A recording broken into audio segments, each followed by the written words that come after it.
Approximately 75% of the kids that we work with on our caseload, it is because of significant drug use by the parents, and also with little ones anywhere from birth on up. One little girl was 9 years old, and she talked about her parents, her mother and the stepdad, using drugs and how aware of that she was, and concerned with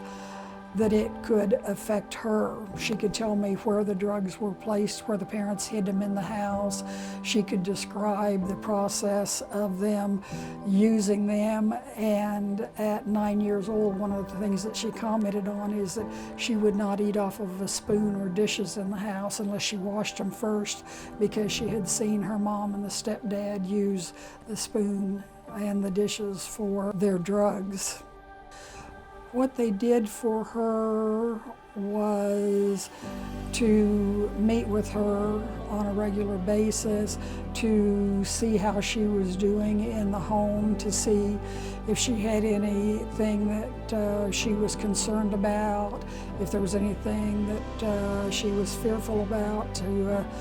help her to understand the process, to deal with those things. It was also a matter of talking to her teachers, her therapists, her medical providers, to see that she was getting the care that she needed, the help that she needed, and then to give that information to the judge so that that could be used in making decisions on what was in her best interest. The mission or the purpose of CASA is to train everyday individuals from the community that their main concern is the well-being of children, to help children that are in situations where they're abused and neglected, so that the volunteer can be a support to the child and also provide information to the court so that children can have safe, permanent homes, and then they can have an environment that they can thrive in to become healthy, productive adults. Any child between the ages of birth, usually up to 18, who is in the court system because of family issues, primarily abuse and neglect. Although we are a nonprofit, we still are regulated by the Supreme Court of Kansas, and one of the things that they are very careful about is the ratio of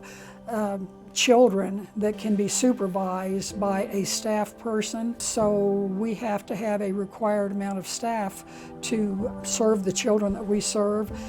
Continued support is vital because there has never been a solution to why children are abused and neglected. It's still a problem in the community, in the county, and as long as there is an issue with children having to suffer with abuse and neglect, we need the volunteers. Please donate, because there is a child who needs your help.